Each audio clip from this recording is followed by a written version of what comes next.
तो देखते हैं, कल की स्लाइड से ही शुरू करते हैं। कल की क्लास में जो पढ़ा था उसको देखने से पहले आपको एक बार रिमाइंड करा देते हैं टेस्ट के लिए। टेस्ट अच्छे से तैयार करिए, दोनों टॉपिक।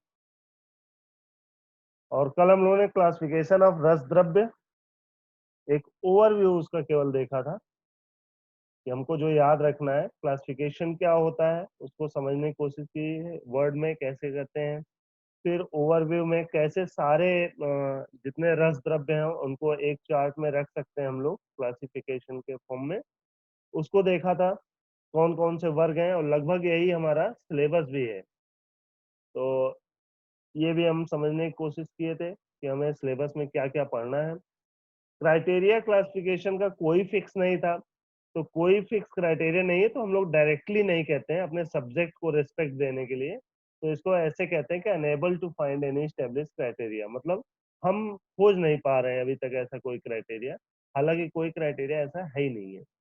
प्रोबेबल क्राइटेरिया जो थे क्लासिफिकेशन के वो चार थे। एक, यूटिलिटी इन पारद संस्कार, पारद संस्कार में उपयोगिता। दूसरा, इफेक्ट अपॉन पारद, पारद पर प्रभाव। तीसरा, अमाउंट ऑफ सार और मेटल, मीन्स सार या धातु सत्व की मात्रा। और चौथा था सैनेटिव प्रॉपर्टी, रोगग्नता, रोग नाश करने की क्षमता। इन चार आधारों पर क्लासिफिकेशन हल्का फुल्का समझ में आता है, लेकिन सबके एक्सेप्शन मिलते हैं, इसीलिए कोई स्टेब्लिश क्राइटेरिया नहीं मिला है क्लासिफिकेशन का, ऐसा बोला जाता है। इस क्लासिफिकेशन में हमने याद किया था महारस वर्ग। महारस वर्ग में अभ्र, वैक्रांत, मक्षिक, विमल, अदृश्य, शक, चपल, रसक, ये 8 हमें याद करने थे। लेकिन हमने बात की थी कि क्यों इसमें श्लोक में संग्रहित रसायन ही हालांकि लिखा हुआ है, तो बाई वर्ड अगर जाए तो ये रस वर्ग कहा जाएगा, महारस नहीं। लेकिन रस रत्न समुच्चय के 6वें चैप्टर में हम लोगों ने देखा था कि रसशाला के रस मंडप के कंटेक्स्ट में जो महारस बताए गए हैं वहां पे कुछ अलग बताया गया है। रसकम, विमलम, ताप्यम, चपला, तुत्थम, अंजनम, हिंगुलम, सस्यकं चैव। यहाँ पे अगर एक बात देखें कि तुत्थ और सस्यक दोनों को अलग अलग बताया गया है। ये ऐसा बुझे, तुत्थ और सस्यक दोनों ही ब्लू विट्रियोल हैं, लेकिन सस्यक जो है प्राकृतिक जो प्राप्त होता है बोर्नाइट और उसके लिए यूज होता है, और तुत्थ जो है आर्टिफिशियल ब्लू विट्रियोल के लिए यूज होता है। यहाँ पे अभ्रक नहीं है, यहाँ पे हिंगुल एक्स्ट्रा है। इस तरह के कुछ डिफरेंसेस के साथ दो परिवर्तन करके 6वें चैप्टर में बताया है। क्यों बताया है, जब हम लोग रस मंडप के बारे में देखेंगे तो वहां देखेंगे कि जब बेदी बनाते हैं रस मंडप की, तो उस पर धातुएं रखते हैं, तो 8 महारस रखने के लिए बोला है कमल की 8 पंखुड़ियों पे, और उसके बाद 8 उपरस रखने के लिए बोला। उससे पहले ही जो चीजें यूज हो गई हैं उसको रिपीट नहीं किया गया है, उसकी जगह कुछ नया यहाँ पर रखा गया है। तो ये हम लोग जब रस मंडप का कंटेक्स्ट पढ़ेंगे वहां पे देखेंगे रस मंडप पे क्यों यहाँ पे अभ्रक को हटाया गया है, क्यों यहाँ हिंगुल रखा गया है, वहां पे समझ में आएगा रस मंडप में। अभी केवल ये ध्यान रखना है कि महारस कोई पूछे तो ये बताना है। हालांकि इसमें संग्रहित रसायन आया है, जो महारस टर्म आया है इस श्लोक में आता है। इसी तरह से उपरस में हम लोगों ने रसरन समुच्चय के 8 उपरस देखे थे। गंधास्म, गैरिक, काशीस, कांची, ताल, शिला, अंजनम, संकुष्ठम, इन 8 को जो है उपरस कहा गया है। इसके बाद साधारण रस में 8 हमने देखा था। कंपिल्लस, शापरो, गौरी पाषाणो, नवसारका, कपर्द, वहिंजार, गिरी सिंदूर, हिंगुल, मृदार, श्रृंग, इन 8 को साधारण रस हमने याद किया था। लौह वर्ग में अगर देखें तो लौह वर्ग में हमने स्वर्ण, रजत, ताम्र के अलावा पित्तल, नाग, वंग और तीक्ष्ण लौह, इसको देखा था। पित्तल के लिए आर शब्द का प्रयोग होता है। लौह वर्ग धातु वर्ग में इतना हमने देखा था। उप धातु सारंगधर ने बताए थे 7, माक्षिक, तुत्थ, अभ्रक, नील, नीलांजन, शिला, आलका, रशक, ये 7 जो है उप धातु बताया गया है। रत्न वर्ग में हमने 9 देखे थे। माणिक्य, मुक्ता, प्रवाल, पन्ना, पुखराज, वज्र, नीलम, गोमेद और वैदूरी, ये 9 रत्न क्रम से 9 ग्रहों को रेगुलेट करते हैं। ऐसा इसमें देखे थे। बाकी चीजें हम लोग रत्न वर्ग जब पढ़ेंगे तो वहां देखेंगे। इसी तरह उपरत्न वर्ग में वैक्रांत, सूर्यकांत, चंद्रकांत, नृपोपल जिसे राजावर्धी बोलते हैं, पैरोजक, स्फटिक, ये क्षुद्र रत्न या उपरत्न कहे जाते हैं। रसतरंगिणी के रेफरेंस से हमने इसको ध्यान किया था, याद किया था। सुधा वर्ग में कैल्शियम कंटेनिंग सब्सटेंसेस हैं। इसमें जो हमें पढ़ना है वो टॉपिक्स है सुधा, खटिका, गोदंती, श्वेतांजन, मृगस्टिंग, सुक्ति, शंख, शंभु, समुद्रफेन, कूर्म पृष्ठ, कुक्कुटांड त्वक, अजास्ती। सिक्ता वर्ग में सिलिकेट्स आते हैं, और इन सिलिकेट्स में जो हमारे सिलेबस में हमें देखना है सिक्ता वर्ग में, वो दुग्ध पाषाण, कौशेयास्म, नाग पाषाण, बद्रास्म, अकीक और व्योमास्म। क्षार वर्ग में बहुत सारे हमने एक्स्ट्रा पढ़ रखे हैं, लेकिन हम यहाँ पे क्षार वर्ग में जो पढ़ेंगे डिटेल, वो टंकड़, यव क्षार, सज्जी क्षार और सर्ज क्षार, इसके बारे में पढ़ेंगे, 4 क्षार। इसी तरह विष वर्ग में 9 विष हमने देखे थे, हलाहल, कालकूट, श्रृंगक, प्रदीपन, सौराष्ट्रिक, ब्रह्मपुत्र, हारिद्र, शक्तुक और वत्सनाभ, ये विष वर्ग हैं। उपविष वर्ग में विष तिंदुक, अहिफेन, रेचक, धतूर बीज, विजया, गुंजा, भल्लातक है, अर्कक्षीर, स्नुही क्षार, लांगली और करवीर, इनको उपविष वर्ग में देखे थे। ये सब रसतरंगिणी के संदर्भ से देख रहे हैं, क्योंकि वहां पे हमने बात की थी कि जो मेन बुक्स कंटेक्स्ट के हिसाब से या सिलेबस के हिसाब से है हमारे पास, वो रस रत्न समुच्चय और रसतरंगिणी है। तो इसी को बेसिस मान के हम लोग एक जनरल आइडिया बनाते हैं रसशास्त्र का। हालांकि उसके पहले और उसके बाद भी बहुत सारी ऐसी रस ग्रंथ लिखे गए हैं, ऐसी रसशास्त्र की बुक्स लिखी गई हैं, जिनमें इन सभी वर्गों में अलग अलग द्रव्यों को रखा गया है। तो जो कल की क्लास में हम लोगों ने जितना पढ़ा था उतना हमें याद रखना है, लेकिन आज की क्लास में इसी को हम लोग ब्रॉड टर्म में देखेंगे कि कैसे अलग अलग आचार्यों ने इन ग्रुप्स में अलग अलग द्रव्यों को रखा हुआ है, कितना मत भिन्नता है रसाचार्यों में, और ये मत भिन्नता कोई डिस्प्यूट नहीं पैदा करता है। ऐसा नहीं है कि इससे हमारा लॉजिक गलत होता है। सब जितने भी आचार्य थे सबका स्पेशलिटी अलग था और टाइम अलग था, सबका काल अलग है, और काम करने का जो अप्रोच था वो अलग था। कोई पता रसौषधि बना रहा है, कोई हर्बो मिनरल ड्रग बना रहा है, कोई धातुवाद के लिए काम कर रहा है, कोई देहवाद के लिए काम कर रहा है, कोई चिकित्सावाद के लिए काम कर रहा है। तो जो जैसा काम कर रहा था और उसके आसपास का जो एरिया था, सबका क्षेत्र अलग अलग था। तो उस समय में और उस आसपास की जगह में जैसी सुलभता और दुर्लभता होती थी, कौन सी चीज आसानी से मिल जा रही है, कौन मुश्किल से मिल रही है, उसके बेसिस पे उन्होंने अलग अलग कैटेगरी में द्रव्यों को रखा हुआ अपने नीड और रिक्वायरमेंट अवेलेबिलिटी के आधार पे। मीन्स किस सब्सटेंस की नीड कितनी ज्यादा है उसको ज्यादा इंपॉर्टेंस दिया गया है, रिक्वायरमेंट प्रोसेस के लिए, और अवेलेबिलिटी कितनी, जो चीज जितना मुश्किल से मिलती है उसको हम लोग ज्यादा इंपॉर्टेंस देते हैं। तो वही चीजें यहाँ पे भी दिखी हैं, इसीलिए आचार्यों में मत भिन्नता है। मेरे ख्याल से ये बात समझ गए होंगे आप लोग कि आचार्यों में क्यों मत भिन्नता हुई होगी, क्योंकि सबका काल अलग अलग था, टाइम पीरियड। किसी समय में कोई चीज अच्छी होती है, किसी समय, अब जैसे उस समय डायमंड को सबसे अच्छा रत्न माना गया, वज्र को सबसे महंगा है क्योंकि सबसे ज्यादा दुर्लभ था वो और सबसे ज्यादा हार्ड था। लेकिन आजकल के टाइम में डायमंड की वैल्यू कम हो गई है, उससे ज्यादा प्लेटिनम चलता है। ठीक है, तो इस तरह से टाइम के हिसाब से चीजें बदलती रहती हैं, इसीलिए रसाचार्यों में शायद मतैक्य नहीं था, और सबका फील्ड ऑफ इंटरेस्ट अलग अलग था, इसलिए भी सब में मत भिन्नता थी।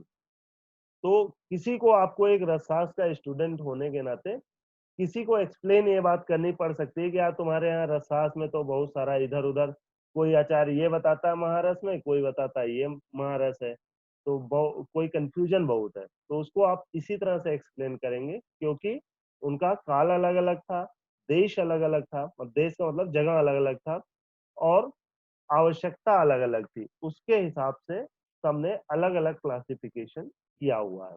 तो एक जो ओवरव्यू जो हमें ध्यान रखना है वो हमने कल की क्लास में देखी थी, और एक ब्रॉड व्यू केवल जो समझना है और हमें जानना है कि हाँ ऐसा भी है रस द्रव्यों के वर्गीकरण में, वो आज की क्लास में हम लोग देखेंगे उन्हीं को फिर से। तो शुरू करते हैं। पहला, जैसा कि हमने देखा था कि जो महारस वर्ग है और रस वर्ग है, तो अलग अलग आचार्यों ने अलग अलग रखा है, तो इन दोनों को फिर से हम लोग सेग्रीगेट करते हैं, रस वर्ग अलग और महारस वर्ग अलग। रस वर्ग जो है, इस रस वर्ग में रस हृदय तंत्र का संदर्भ है, गोरख संहिता, रस रत्न समुच्चय, रस राज लक्ष्मी, ये सारे रेफरेंस केवल इसलिए दिखा रहे हैं आपको कि आपको पता रहे कि हाँ ये अलग अलग आचार्यों ने ऐसा बोला है। तो इन सभी आचार्यों ने जो रस वर्ग बनाया है, वर्ग नाम से डिस्क्रिप्शन है, सबने जो द्रव्य है रस वर्ग में 8 ही रखे हैं। तो ये आपको ध्यान रखना चाहिए, इसको याद रखना चाहिए कि ये सभी आचार्यों ने रस वर्ग में कितने द्रव्य रखे हैं, 8 द्रव्य रखे हैं। हालांकि द्रव्य अलग अलग हैं, कुछ वेरिएशन है सब में। वो वेरिएशन क्या है, उस वेरिएशन को समझने के लिए हम लोग ये टेबल देख सकते हैं कि इस तरह से टोटल जो 14 द्रव्य हैं, इन 14 द्रव्य में से कोई 8 हर आचार्य ने रखा है, जिसने भी रस वर्ग अलग से बताया है। तो ये जहां जहां प्लस का निशान लगा है, आप समझ सकते हैं कि उस आचार्य या उस ग्रंथ में ये द्रव्य रस वर्ग के अंतर्गत रखे गए हैं। इसको आप समझ लें। जैसे रस हृदय तंत्र में वैक्रांत को रस द्रव्य में रखा गया है, माक्षिक को रस द्रव्य में रखा गया है, विमल रस द्रव्य, शिलाजतु, सस्यक, रसक, कांतलव और हिंगुल, इन 8 को रस द्रव्य बोला गया है रस हृदय तंत्र में। इसी तरह से गोरक्ष संहिता में, रस रत्न समुच्चय में और रस राज लक्ष्मी में अलग अलग कैसे द्रव्य यूज किए गए हैं, अलग अलग नाम से रस वर्ग में रखे गए हैं। तो इस क्लासिफिकेशन को केवल आपको बस जानते रहना है कि हाँ आचार्यों ने अलग अलग, याद करने की कोशिश करेंगे तो शायद कॉम्प्लिकेट हो जाएगा, आपको अभी याद नहीं करना चाहिए। ये बाद में जब ये सिलेबस कंप्लीट हो जाएगा, तब अगर आपको सब कुछ याद हो गया है तो लास्ट में एक्स्ट्रा के फॉर्म में इसको याद कर सकते हैं। अभी इसको ध्यान करने की कोशिश नहीं करेंगे, केवल जानेंगे। ये याद रखिए कि सभी आचार्यों जितने ने भी रस वर्ग अलग से बताया है, उन्होंने 8 द्रव्य रखे हैं, 8 में भी वेरिएशन है, इसको ध्यान रखना है आप। इसी तरह से अगला महारस वर्ग अगर देखें तो यहाँ पे रेफरेंस है रसायणव, रसोपनिषद, रसेन चूड़ामणि, रस प्रकाश सुधाकर, रस रत्न समुच्चय जो आपने याद किया है 6वें अध्याय वाला, रस पद्धति, रस राज लक्ष्मी और रस विवेक, इतने ग्रंथों का जो संदर्भ है उसके बेसिस पे हम लोग जो कंक्लूड करते हैं, ये चीज आपको ध्यान रखना चाहिए। ये ऑब्जेक्टिव क्वेश्चन के बेसिस पे बहुत इंपॉर्टेंट है कि ये पूछा जाता है कि महारस वर्ग में रस पद्धति में कितने द्रव्य हैं, इस तरह से ऑब्जेक्टिव क्वेश्चन पूछे जाते हैं। इसलिए इंपॉर्टेंट है कि जितने भी लोगों ने महारस वर्ग बताया है, उन सब ने 8 माने हैं, 8 द्रव्य। लेकिन इसका एक्सेप्शन क्या क्या है कि इन्होंने 8 नहीं माना है। एक है रसोपनिषद जिसमें 7 द्रव्य हैं महारस में, एक है रस पद्धति जिसमें 6 द्रव्य हैं, एक है रस राज लक्ष्मी जिसमें 15 द्रव्य हैं, और एक आयुर्वेद प्रकाश में केवल एक ही द्रव्य। ये इंपॉर्टेंट क्योंकि एक ही है, इसलिए ध्यान रखना पड़ेगा आपको। आयुर्वेद प्रकाश हम जानते हैं माधव उपाध्याय की लिखी हुई रस ग्रंथ है। इस ग्रंथ में जो रस द्रव्य का वर्गीकरण किया गया है, केवल 2 वर्ग बनाए गए हैं, 2 क्लास बनाए गए, एक महारस और एक उपरस। महारस में उन्होंने कहा कि पारद को रखेंगे, उन्होंने कहा जो पारद है वो सेंट्रलाइज है, हमारी स्टडी का सेंट्रल ड्रग है, तो इसको हम लोग महारस कहेंगे। और इसके अलावा जो भी इसकी हेल्प में करेगा, इसकी प्रोसेसिंग में, उन सभी द्रव्यों को उपरस कहेंगे। तो ये अच्छे से ध्यान रखना है क्योंकि एक ही है कि आयुर्वेद प्रकाश में केवल 2 वर्ग बनाए गए हैं, महारस और उपरस। पारद को महारस कहा गया है, बाकी सभी द्रव्यों को उपरस कहा गया है। तो आयुर्वेद प्रकाश का स्पेसिफिक क्लासिफिकेशन है, ये ध्यान रखेंगे। इसके अलावा ये ध्यान रखना है कि महारस वर्ग जिसने भी बताया है, सबने 8 द्रव्य बताए हैं, एक्सेप्ट रसोपनिषद में 7, रस पद्धति में 6, रस राज लक्ष्मी में 15, आयुर्वेद प्रकाश में केवल 1, वो भी पारद। तो ये हमें ध्यान रखना है नंबर।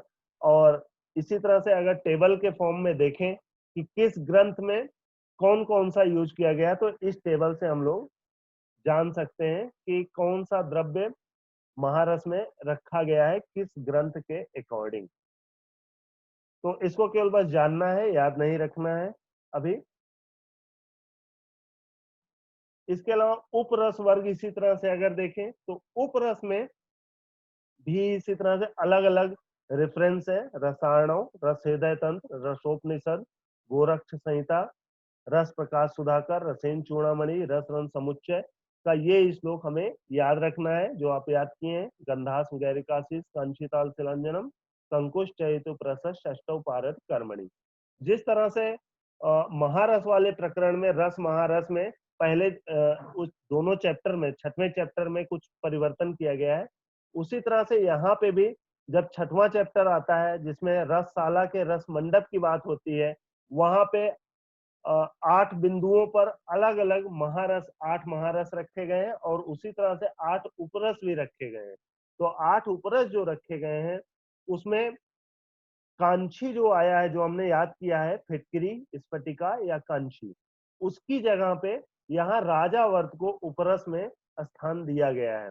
ये बात अगर ध्यान रख पाए तो अच्छी बात है, नहीं तो ये वाला श्लोक आपको ध्यान रखना है। जो शुरुआत कर रहे हैं रसशास्त्र के, उनके लिए ये श्लोक याद रखना है, पहला वाला। लेकिन दूसरे वाले में ये जब हम लोग रस मंडप पढ़ेंगे तो वहां पे देखेंगे, बाकी आपने अपनी लैब में देखा होगा, जो रस मंडप का एक मॉडल रखा हुआ है, वहां पे 8 उपरस रखे गए हैं, वहां स्फटिका नहीं रखी गई है। स्फटिका की जगह राजावर्त रखा गया, बाकी सारे 7 सेम है जो यहाँ पे वर्णन किया गया है। तो रस रन समुच्चय में दो अलग अलग जगह पे, दो अलग अलग कंटेक्स्ट में ये सारी चीजें आई हैं, क्योंकि यहाँ पे हम औषध निर्माण या रस के जो प्रोसेसिंग है मरकरी की, पारद की, उस प्रोसेसिंग में यूटिलिटी की बात कर रहे हैं। और जो छठवां चैप्टर है वहां रस मंडप पर रखने की बात कर रहे हैं, पूजा के दृष्टि से, पूजन विधि की दृष्टि से ये यहाँ वर्णन किया गया है, इसलिए ये अंतर दोनों चैप्टर्स में आता है एक ही बुक के। तो इसी तरह और भी अंतर है, रस राज लक्ष्मी में डिस्क्रिप्शन है उपरस का। रस पद्धति थोड़ा यूनिक है, क्योंकि इसमें 3 ही बताए गए हैं द्रव्य उपरस में। एक गंधस, मतलब गंधक, ताल मीन्स हरताल, और मनःशिला, ये तीनों को जो कॉम्बिनेशन होता है उसको त्रिगंध बोला जाता है। परिभाषा प्रकरण में हम लोग इसको पढ़ चुके होंगे या पढ़ेंगे आगे, जब भी परिभाषा प्रकरण देखेंगे, वहां पे गंधक, हरताल और मनःशिला, इन तीनों को मिला के त्रिगंध बोला जाता है। तो इम्पोर्टेंट बात है, इन तीनों त्रिगंध को रस पद्धति में उपरस में कैटेगरी में रखा गया है, ये ध्यान रखना चाहिए हमें। ऑब्जेक्टिव क्वेश्चन की दृष्टि से इंपॉर्टेंट होता है त्रिगंध क्या होता है, या इनमें से क्या त्रिगंध में नहीं होता है। तो जनरली हम लोग जो त्रिगंध होता है उसको दालचीनी, इलायची, तेजपत्र, एक द्रव्यगुण में भी पढ़ा होगा त्रिगंध, या भैषज्य कल्पना का जो परिभाषा होता है उसमें भी त्रिगंध पढ़ा जाता है, तो वो भी त्रिगंध होता है और ये भी त्रिगंध होता है। तो बोथ ऑप्शन करके ऑब्जेक्टिव क्वेश्चन बना दिया जाता है, तो उस दृष्टि से भी इसको ध्यान रखेंगे। नहीं तो आप केवल दालचीनी, इलायची, तेजपत्र जानते रहेंगे सुगंध त्रय या त्रिगंध, तो आप ये क्वेश्चन गलत कर सकते हैं ऑब्जेक्टिव में, तो ये ध्यान रखना है। इसी तरह रस मंजरी में भी अलग अलग उपरस बताए गए हैं। तो इनका जो कंक्लूजन है, रसेन सार संग्रह का ये रेफरेंस है। आनंद कंद थोड़ा इंपॉर्टेंट है उपरस में, क्योंकि इन्होंने बहुत सारा, शायद सबसे ज्यादा उपरस में द्रव्य आनंद कंद ने ही बताया है।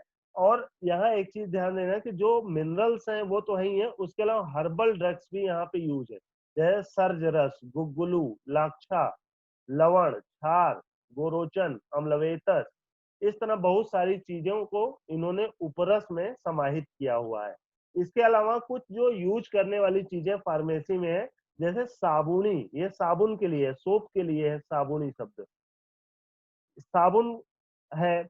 जैसे छगन है, छगन का अर्थ होता है उपले। कांच है, जो कांच कूपी होती है जिसमें हम लोग कूपी पाक करते हैं औषधियों का, आपने प्रैक्टिकल करते हुए देखा होगा, वो सारी वस्तुएं। बालू है, बालू का यंत्र बनाने के लिए बहुत सारी जगहों पे बालू यूज होता है, तो बालू, उपले, कांच, इन सब को भी उपरस वर्ग में आनंद कंद में रखा गया। आनंद कंद बुक के बारे में आपने हिस्ट्री में पढ़ा होगा, क्रियाकरण और अमृतीकरण दो विश्रांति में है, तो क्रियाकरण विश्रांति के प्रथम अध्याय में, उल्लास में है, ये प्रथम उल्लास में ये सारा वर्णन किया गया है। तो इनका जो उपरस है, आयुर्वेद प्रकाश और बृहत योग तरंगिणी का भी ये संदर्भ है आपके सामने। तो इन सारे रेफरेंसेस को देखने के बाद जो उपरस वर्ग है उसमें सभी आचार्यों ने उपरस में 8 द्रव्य रखे हैं, एक्सेप्ट एक्सेप्शन क्या क्या है, रस पद्धति। रस पद्धति में केवल 3 द्रव्य रखे गए हैं। ये 3 आपको याद है, त्रिगंध जो बताया, गंधक, हरताल और मनाशिला। इसके अलावा रस राज लक्ष्मी में 5 द्रव्य हैं। आयुर्वेद प्रकाश में 28 द्रव्य रखे गए हैं। उपरस की बात हो रही है, ध्यान रखेंगे। उपरस रस मंजरी में उपरस में 20 है। रसेंसार संग्रह में 20 उपरस। आनंद कंद में सबसे ज्यादा है, 49 उपरस, ध्यान रखेंगे। बृहत योग तरंगिणी में 22 उपरस है और रसोपनिषद में 7 उपरस बताए गए हैं। इसको ध्यान रखना है हमें। इसी को इंग्रेडिएंट वाइज अगर देखें कि अलग अलग द्रव्य जो है अलग अलग संहिताओं में कैसे हैं, तो इस टेबल से समझ सकते हैं। यहाँ पे जो आनंद कंद की बात है, इसमें एक 5 लिखा हुआ है। इस 5 का मतलब ये होता है कि जो अंजन है, अंजन हम लोग जब डिटेल में पढ़ेंगे अंजन के बारे में, तो वहां देखें अंजन 5 टाइप का बताया गया है। सौवीरांजन, रसांजन, स्रोतांजन, पुष्पांजन और नीलांजन, ये 5 टाइप होते हैं अंजन के। तो जनरली सभी आचार्यों ने अंजन को एक द्रव्य माना है और इन सबको इसका टाइप माना है, लेकिन आनंद कंद में इन सबको अलग अलग द्रव्य नाम दिया है। तो एक अंजन को 5 अलग अलग द्रव्य गिनाया गया है आनंद कंद के उपरस के प्रकरण में।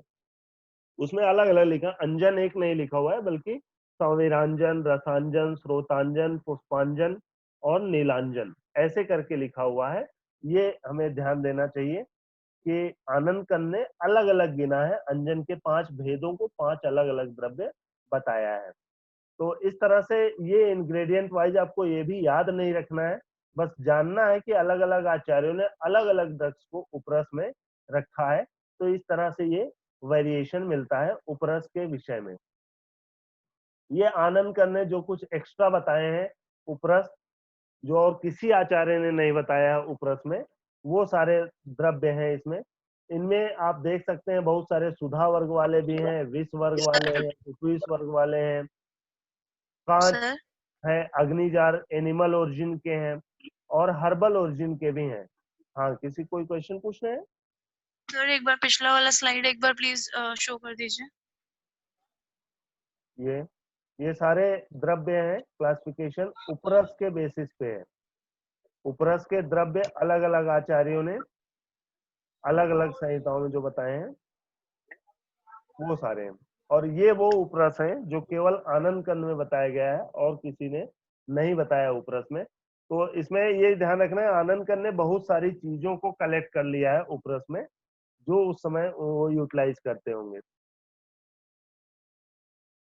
इसी तरह साधारण रस वर्ग में अगर देखें तो ये केवल रस रत्न समुच्चय में ही बताया गया है, और ये जो आपने याद किया है कल की क्लास में वही 8 है। कंपिल्लस चापरो, गौरी पाषाणो, नवसारका, कपर्दो, वहिंजारश्च, गिर सिंदूर हिंगुलो, मृदार श्रृंगम इति अष्टौ साधारण रसा स्मृता। इसको हम लोग क्लास में भी याद कर चुके हैं प्रैक्टिकल के टाइम में, तो इसलिए इस पे ज्यादा टाइम नहीं देते। लौह वर्ग की बात करें, लौह वर्ग में मेटल्स आते हैं। इसकी जो निरुक्ति है ये आपको ध्यान रखना चाहिए। हालांकि जब लौह वर्ग पूरा एक चैप्टर है, ये चैप्टर जब हम लोग पढ़ेंगे तो और डिटेल में इसको समझेंगे। इसकी निरुक्ति होती है लुह अपकर्षणे धातु से। लुह अपकर्षणे, लुह अपकर्षणे का अर्थ होता है कि जिसको किसी दूसरे द्रव्य से निकाला जाए। हम जानते हैं कि जो मेटल्स होते हैं वो उनके ओर से निकाले जाते हैं, या आयुर्वेद में उसी को सत्वपातन की संज्ञा दी गई है। जब हम लोग परिभाषा प्रकरण देखेंगे उसमें सत्वपातन के बारे में देख चुके होंगे या देखेंगे कि सत्वपातन क्या होता है। तो किसी उसका जो खनिज होता है, ओर होता है, उस ओर से, अयस्क भी बोलते हैं उसको, उससे मेटल को बाहर निकाला जाता है। तो अपकर्षण किया जाता है। जो अपकर्षण विधि से निकाला जाए, बाहर निकाला जाता है किसी दूसरे द्रव्य से, उसे लोह लोह कहते हैं। इसीलिए लौह टर्म केवल आयरन के लिए नहीं है, बल्कि सारी मेटल्स के लिए आयुर्वेद में लौह वर्ड आता है। ये ध्यान रखना है। अब ये जो इसका रेफरेंस है लौह वर्ग का, वेदों से ही स्टार्ट हो जाता है। अथर्ववेद के ये कुछ रेफरेंस लिखे हुए हैं। इन रेफरेंस में अलग अलग नाम से मेटल्स को संबोधित किया गया है। इसका मतलब उस टाइम में भी ये मेटल्स यूटिलाइज होते थे। जैसे हरित शब्द आया है अथर्ववेद में, ये हरित गोल्ड स्वर्ण के लिए आया है। इसी तरह रजत चांदी के लिए आया, अयस लोहे के लिए आया है, श्याम शब्द कॉपर या ताम्र के लिए आया है, लोहित शब्द लोहे के लिए आयरन के लिए आया है, त्रपु शब्द जो है टिन के लिए है, हरित स्वर्ण के लिए है। तो इस तरह से अथर्ववेद में अलग अलग नामों से ये मेटल्स का उल्लेख आता है, जिससे पता लगता है कि उस समय जो वैदिक पीरियड था उस टाइम में भी ये मेटल्स यूज होते हैं। इसको बहुत डिटेल से हम लोग पढ़ेंगे जब लॉ वर्क चैप्टर पढ़ेंगे वहां पर। अथर्ववेद के अलावा अगर देखें यजुर्वेद में भी ये रेफरेंसेस मिलते हैं। याज्ञवल्क स्मृति में इनका जो लॉस है वो दिया गया है, बहुत इंपॉर्टेंट होता है। जो हम लोग मेटल पढ़ेंगे वहां पे पढ़ेंगे भी कि अग्नि पर कितना परसेंट लॉस होता है, अग्नि पर अगर मेटल्स को जलाया जाए आग में तो कितना परसेंट लॉस होता है, ये याज्ञवल्क स्मृति में बताया गया है। तो उस कंटेक्स्ट में इन मेटल्स को बारे में बताया गया है। इसमें हम लोग पढ़ेंगे वहां कि स्वर्ण में अक्षीणम कोई लॉस नहीं होता है अग्नि पर, रजते द्विपलम सते 100 पल में 2 पल क्षीण मतलब 2% का लॉस होता है चांदी को गर्म